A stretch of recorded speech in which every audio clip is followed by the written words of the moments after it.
am going to say something that people will not agree with, but I'm going to say it anyway. The San Francisco 49ers, sitting at 4-1, are the most dangerous team in the NFL right now. Come on, Damien. I'm waiting. Let me explain why. Every week, you guys see me talk about the injury list for the 49ers. This past Thursday, no Purdy, no Pearsall, Jawan Jennings is out. We know we lost Bosa for the season, and we lost 2 other players to injury. One is a hand injury. And they won.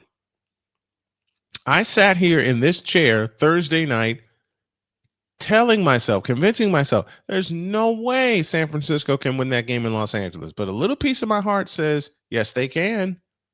And you're going to miss it if you don't call it.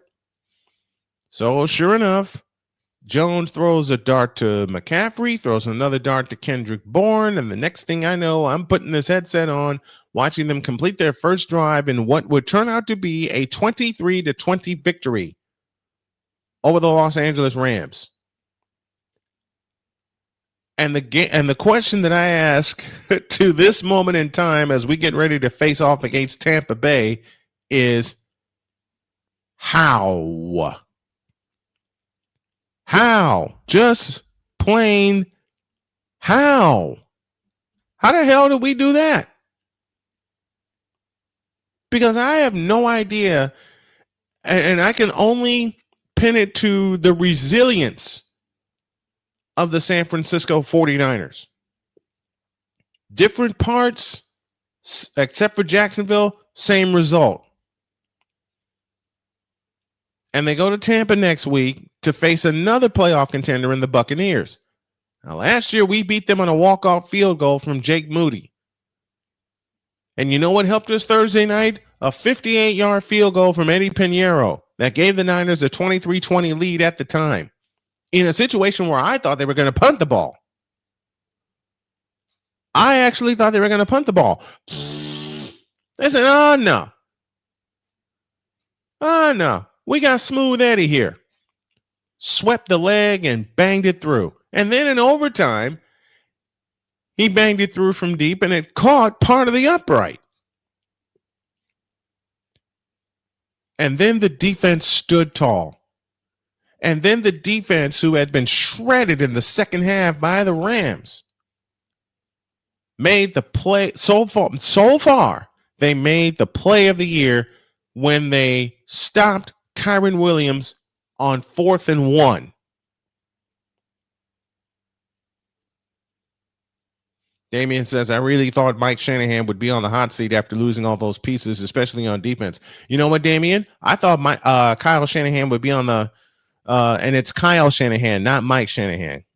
Mike is daddy right now. He would long since retire from the coaching game. But I thought Kyle would be on the hot seat too. Kyle's in his 9th season in San Francisco, if you can believe that. And somehow he's made it work. Except for 2020 and 2024 and rest of 17 and 18, he's made it work. Somehow it always seems to work. Last year, the injuries piled up beyond recognition, and we couldn't do anything about it. We couldn't do a damn thing about it. And I think what doomed us was the game in Minnesota, where Sam Darnold, of all quarterbacks, whipped our tails. And I'm trying not to cuss because we are live on our radio stations today. In fact, that's going to be us going forward. And if you see me looking up, I'm looking up at a sign that says go national. Done that. Rule, no swearing. Working on that. But come here. Back to these guys. My San Francisco 49ers. 4-1 coming into this year. 4-1. Who saw that coming? I actually San Francisco to win only 10 games. They only won 6 last year. They already have 4 wins. Purdy is due back. Pearsall is due back. Jawan is due back. And we get an extra piece. I think you all know who I'm talking about. George the Animal Kittle is due back this week after being on IR due to a hamstring injury.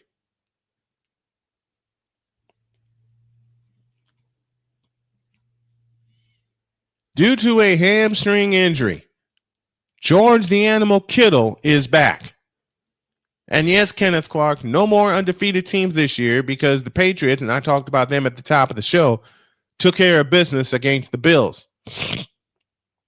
And the 49ers came up with a win against the Rams. The walking conspiracy, George. I got to explain that running joke between me and Victor. See, when Kittle signed his extension, Victor went off on my show. He did it playfully, saying there's a conspiracy that the 49ers signed Kittle just to keep messing with the Cowboys. Kittle messes with everybody. And Tiger Stripes, I may have to have you with me when I do a 49er game. Kittle scares everybody. I'm sorry, but for those of you who think Travis Kelce is the better quarterback, or tight end, why am I? But for those of you who think Travis Kelce is the better tight end just because he has Patrick Mahomes as his quarterback, allow me to introduce you to the people's tight end. He can block. He can catch it. I need my button because I can't even use that word, according to my bosses at WQVZ. Listen, let me introduce you to the people's tight end. George the Animal Kittle. Stone Cold Kittle, as was named by Ted Robinson, the former voice of the 49ers. The people's tight end is introduced to you by The Rock himself. And to quote Dwayne The Rock Johnson, allow me to introduce you to the people's tight end. My man George Kittle can block. He can catch a pass. He can lay the smackdown on your candy.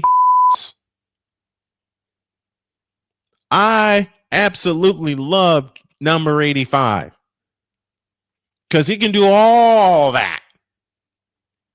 He can do all this. That's for you, Cole.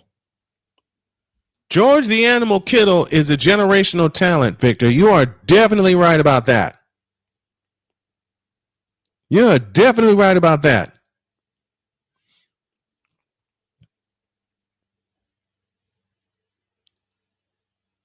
You ain't going to find another tight. You will never in life find another tight end like George Kittle.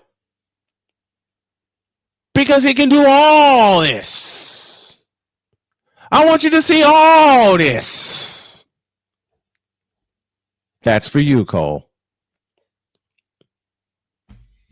And as long as George the Animal Kittle stays healthy, this time when he returns from injury, the San Francisco 49ers will be complete. They will compete, and they will be the most dangerous team in the NFL. And wait till Brock Purdy gets right. So as you hear, and I have to go to a break with this because y'all hear it every morning. So to all you Brock Purdy, George Kittle, Ricky Pearsall, Jawan Jennings, Christian McCaffrey, and San Francisco 49er haters, shut the up. I had to.